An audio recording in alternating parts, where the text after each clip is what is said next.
compañeros, nosotros somos estudiantes de la carrera de Medicina de primer semestre paralelo B de la Universidad Técnica de Machala. En este día les vamos a exponer sobre la primera semana del desarrollo, de la ovulación a la implantación. Los integrantes de nuestro grupo son Paul Durán, Isaac Cueva y mi persona, María Garda Carrión, bajo la tutoría del doctor Sixto Chiliquinga Villasís. Bueno, como misión y visión de la carrera de Medicina tenemos la misión: formar médicos para resolver problemas de atención primaria de salud que demuestren sus competencias en la promoción, prevención, tratamiento y rehabilitación de la salud individual, familiar y comunitaria, con responsabilidad, humanismo y ética, con pensamiento crítico, creativo e innovador, en los diferentes contextos académicos científicos, vinculación con la sociedad e investigación, contribuyendo al desarrollo del buen vivir. Y como visión tenemos ser un referente local, regional, nacional, con excelencia en la formación académica, articulando las mejores prácticas científicas y pedagógicas, con implementación de tecnología de punta y la internalización de los procesos formativos para generar en la comunidad educativa una actitud investigativa y compromiso con la vida. Bueno, como objetivo tenemos analizar los cambios fisiológicos que ocurren durante la primera semana del desarrollo de la ovulación hasta la implantación mediante una exposición para así aplicar dichos conocimientos adquiridos durante y después de nuestra formación académica. Bueno, como primer punto tenemos el ciclo ovárico. Este ciclo ovárico empieza en la pubertad a través de los ciclos mensuales regulares. Esto es controlado por el hipotálamo, el cual segrega las hormonas liberadoras de gonadotropina. Estas van hacia la hipófisis, exactamente en la demihipófisis, la cual secreta las gonadotropinas, las cuales son la folícula estimulante y la luteinizante.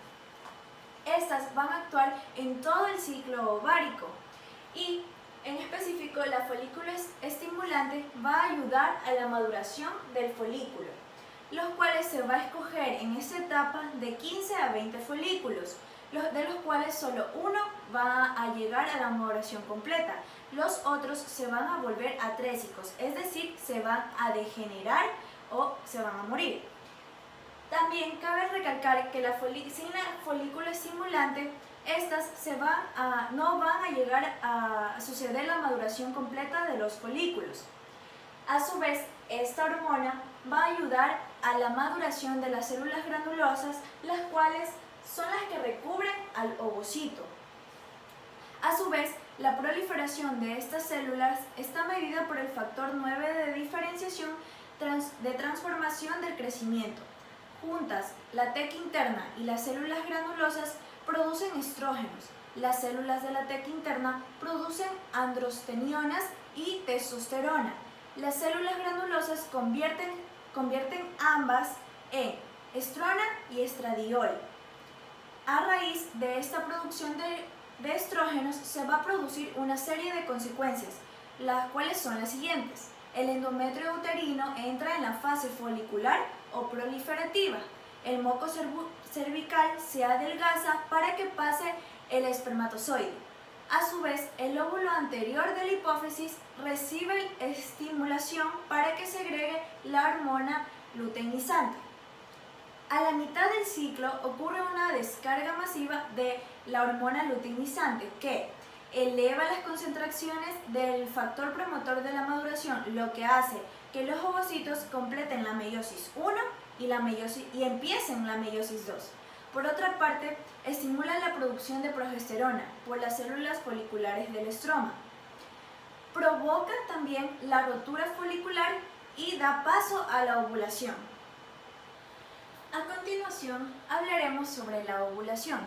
Días antes a que ocurra la ovulación, hay la presencia de la hormona luteinizante y folículo estimulante, las cuales van a ayudar a que los folículos vesiculares crezcan rápido y alcancen un diámetro de 25 milímetros para volverse un folículo vesicular maduro o también llamado folículo vesicular de Graf. Junto con el desarrollo final de este folículo, se registra un aumento abrupto de la hormona luteinizante, que hace que el ovocito primario complete la fase de la meiosis 1 y también empiece la meiosis 2, solo que 3 horas antes de que ocurra la ovulación, este se va a detener en la fase de la metafase.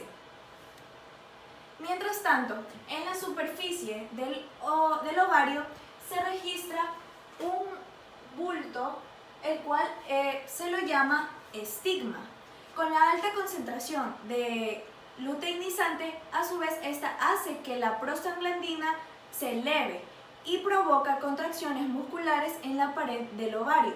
Estas contracciones empujan al ovocito, hacia la parte exterior del ovario, como lo podemos observar aquí. Como siguiente punto tenemos el transporte de ovocitos, pero hay que hacer relevancia al cuerpo lúteo. Este cuerpo lúteo se genera bajo el influjo de la hormona luteinizante, la cual produce un pigmento amarillento y estas a su vez se transforman en células lúteas, las cuales van a conformar al cuerpo lúteo. Este cuerpo lúteo segrega tanto estrógenos como progesterona, y la progesterona y parte del estrógeno hacen que la mucosa uterina entre en la fase progestacional o secretora, en preparación para la implantación del embrión. Bueno, también cabe recalcar que si el ovocito no es fecundado, el cuerpo lúteo se va a transformar en cuerpo albicans. A su vez, si este no es fecundado, como lo dije anteriormente, este va a llegar a su maduración máxima entre 9 días. Ahora hacemos referencia al transporte de ovocitos. Este se da gracias a las fibrias de la trompa de falopio que barren la superficie del ovario. Entonces, la trompa de falopio empieza a tener contracciones y gracias también a los cilios que están dentro de ella, permiten que el ovocito siga transportándose. A su vez, la velocidad del transporte la controla el estado endocrino durante la ovulación y después de ella. En el ser humano, el ovocito fecundado tarda en llegar a la luz uterina entre 3 y 4 días. Bien, ahora vamos a empezar hablando sobre la fecundación. ¿Qué es la fecundación? La fecundación es el proceso a través del cual se fusionan los gametos, tanto masculino como femenino, y se lleva a cabo en la región ocular de la trompa de falopio, que es la parte más ancha del oviducto. Bien, los espermatozoides pueden permanecer viables por varios días en el aparato reproductor de la mujer. Apenas 1% de los espermatozoides depositados en la vagina entran en el cuello uterino, donde pueden sobrevivir muchas horas. El movimiento de los espermatozoides del cuello a la trompa de falopio se lleva a cabo, se efectúa principalmente mediante las contracciones musculares del útero y de la trompa, muy poco mediante su propia propulsión. Bien, entonces, el viaje desde el cuello uterino hacia el ovioducto puede realizarse en 30 minutos o durar hasta 6 días. Los espermatozoides, al llegar al istmo, pierden motilidad y terminan su migración. Durante la ovulación, los espermatozoides recobran su motilidad, quizá por la acción de los quimioatrayentes producidos por las células del cúmulo que rodean al óvulo, y nadan hacia la ampolla donde suele ocurrir la fecundación. Los espermatozoides no pueden fecundar al ovocito inmediatamente después de llegar al aparato reproductor femenino, donde van a tener que experimentar dos procesos, que es la capacitación y la reacción acrosómica. Bien, entonces tenemos la capacitación. La capacitación es un periodo de acondicionamiento del tracto reproductor de la mujer, que en el ser humano dura aproximadamente 7 horas. Por ello, acortar el tiempo en la ampolla no ofrece ventaja alguna, porque todavía no se efectúa la capacitación y los espermatozoides no pueden fecundar el huevo. Gran parte del acondicionamiento durante la capacitación se lleva a cabo en lo que es en la trompa de falopio. En ella se dan interacciones epiteliales entre los espermatozoides y la superficie mucosa de la trompa. Durante este lapso, una capa de glucoproteínas y de proteínas plasmáticas seminales se eliminan de la membrana plasmática que recubre la región acrosómica del espermatozoide. Únicamente los espermatozoides capacitados pueden cruzar las células de la corona y experimentar lo que es la reacción acrosómica. Entonces, el siguiente proceso es la regulación acrosómica o reacción acrosómica, que tiene lugar tras la unión con la zona pelúcida. Está inducida por las proteínas de zona. La reacción culmina en la liberación de las enzimas necesarias para penetrar la zona pelúcida. Entre ellas sustancias tenemos la acrosina y la tripsina. Las fases de la fecundación que se van a hablar son tres, que es la fase de la penetración de la corona radiada, la fase 2, que es la penetración de la zona pelúcida, y la fase 3, que es la fusión de las membranas del espermatozoide y del ovocito. Fase 1. Penetración de la corona radiada. De los 200 a 300 millones de espermatozoides que normalmente se depositan en el aparato genital femenino, apenas 300 y 500 espermatozoides llegan al lugar de la fecundación, pero tan solo uno de ellos logra fecundar el óvulo. Se piensa que el resto de los espermatozoides ayudan al espermatozoide fecundador a penetrar la barrera que protege el gameto femenino. Fase 2. Penetración de la zona pelúcida. La zona es una cubierta de glucoproteínas que rodean al ovocito para facilitar y mantener la unión del espermatozoide con el ovocito y también inducir lo que es la reacción acrosómica. En ambos procesos interviene el ligando CP3, que es una proteína de zona. La liberación de las enzimas acrosómicas, como la acrosina, permite a los espermatozoides penetrar en la zona. Así entran en contacto con la membrana plasmática del ovocito. La permeabilidad de la zona pelúcida cambia cuando la cabeza del espermatozoide hace contacto con la superficie del ovocito, como podemos observar. Con el contacto se van a liberar enzimas lisosómicas en los gránulos corticales que revisten la membrana plasmática del ovocito. A su vez, estas enzimas modifican las propiedades de la zona pelúcida para evitar la penetración de otros espermatozoides en la superficie de la zona. Se han descubierto otros espermatozoides sumergidos en la zona pelúcida, pero al parecer únicamente uno es capaz de poder penetrar el ovocito para fecundarlo. Bien, ahora tenemos lo que es la fase 3, que es la fusión de las membranas del ovocito y del espermatozoide. En parte, la adherencia inicial del espermatozoide al ovocito se ve facilitada por la interacción de integrinas en el ovocito y sus ligandos, y de desintegrinas en el espermatozoide. Tras la adherencia, se van a fusionar membranas plasmáticas del espermatozoide y del ovocito, puesto que la membrana plasmática que cubre la cromosoma va a desaparecer durante la reacción. Entonces, se dice que dicha fusión propiamente se da entre la membrana del ovocito y la que recubre la región posterior de la cabeza del espermatozoide. En el ser humano, la cabeza y la cola del espermatozoide entran en el citoplasma del ovocito, pero la membrana plasmática queda atrás en la superficie del ovocito. Cuando el espermatozoide entra en el ovocito, este va a responder al instante en tres formas. Las tres formas son reacciones corticales y de zona, reanudación de la segunda división meiótica y activación metabólica del ovocito. Reacciones corticales y de zona.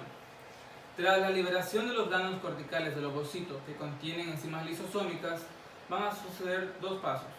La membrana del ovocito se vuelve impenetrable para otros espermatozoides porque solo uno va a lograr fecundar.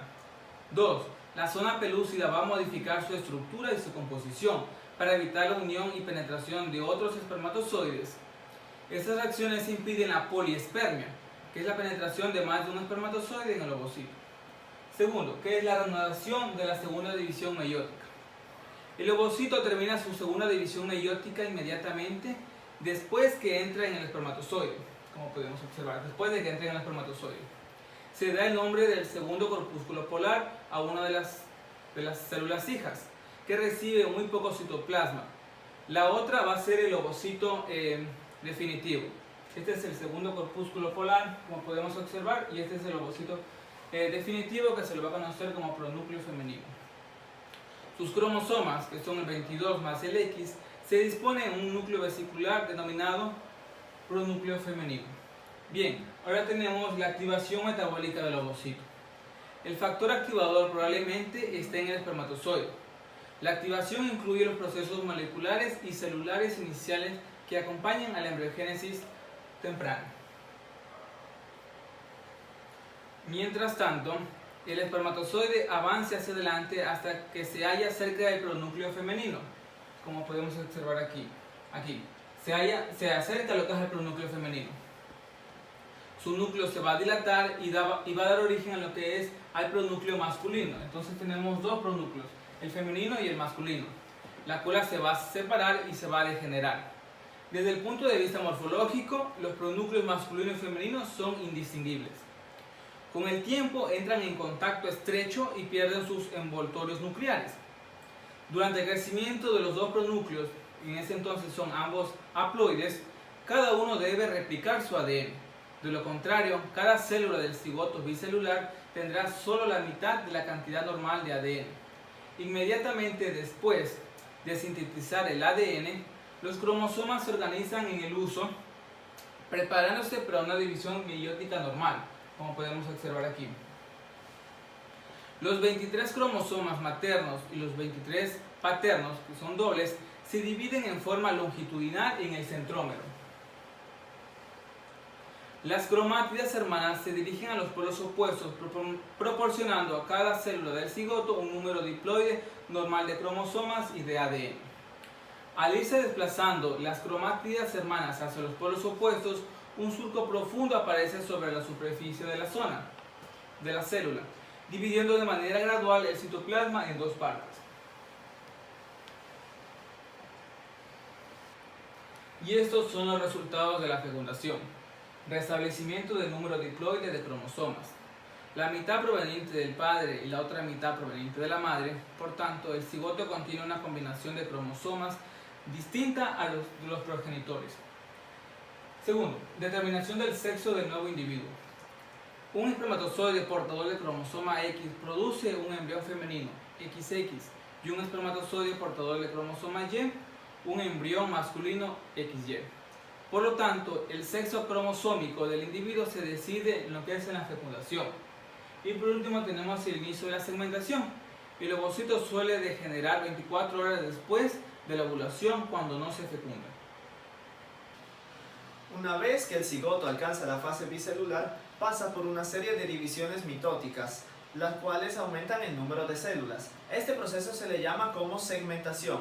Cabe recalcar que aquí la cantidad de citoplasma no va a aumentar, simplemente se va a dividir, es decir, segmentar. Es por esto que se le llama segmentación. Cada célula producto de la segmentación se le denomina blastómero. Antes de la fase de 8 células se forma un grupo laxo, pero después de la tercera segmentación maximizan su contacto entre sí, formando una bola compacta de células, mantenidas juntas por uniones herméticas. Este proceso se le conoce como compactación y separa células internas de externas. Alrededor de 3 días después de la fecundación, las células del embrión compactado se vuelven a dividir por una cuarta vez y se va a formar la mórula, que contiene 16 células. Las células internas de la estructura constituyen la masa celular interna y las de afuera se va a llamar masa celular externa. La masa interna da origen a los tejidos propios del embrión y la masa externa al trofoblasto, que más tarde se convertirá en placenta. En el momento de la implantación, la mucosa del útero está en fase secretora, durante la cual las glándulas y arterias del útero se enrollan y el tejido aparece muy nutrido. Esta es la fase secretora. Aquí podemos ver las arterias enrolladas y el tejido está muy nutrido. En consecuencia se distinguen 3 capas en el endometrio. Una capa compacta, que es la de acá arriba, la capa esponjosa y una capa basal. En condiciones normales el blastocito humano se implanta en el endometrio a lo largo de la pared anterior o posterior del útero y se incrusta entre las aberturas de las glándulas.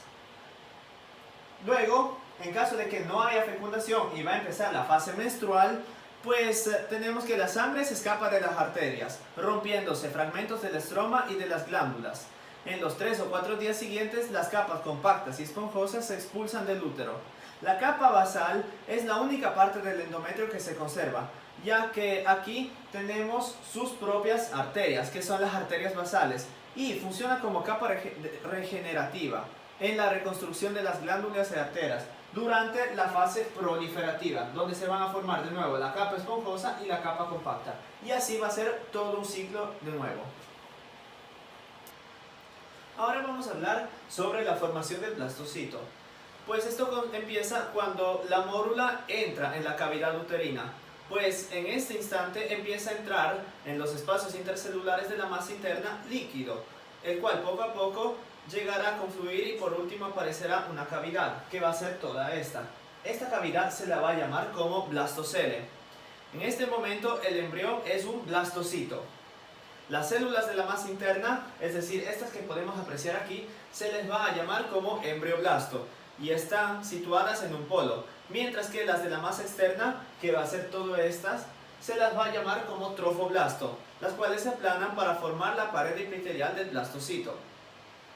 Ya desapareció la zona pelúcida que estaba alrededor de todo el embrión, lo cual permite que comience la implantación. En el ser humano, cerca del 6º día, las células trofoblásticas sobre el polo embrionario, es decir, las que tenemos acá arriba, empiezan a insertarse entre las células epiteliales de la mucosa uterina, como podemos apreciar aquí. Las células de trofoblastos se van a insertar entre las células epiteliales del endometrio. Y esta va a ser la implantación. Now we are going to tell the abstract. The ovarian cycle and the uterine cycle complement each other and work together with the hypothalamus and pituitary gland to make fecundation possible. The result of which will be the restoration of diploid chromosomal number, determination of sex, and the beginning of the segmentation, which during the first week will end in the implantation in the anterior or posterior wall of the uterus, where the trophoblast will be inserted.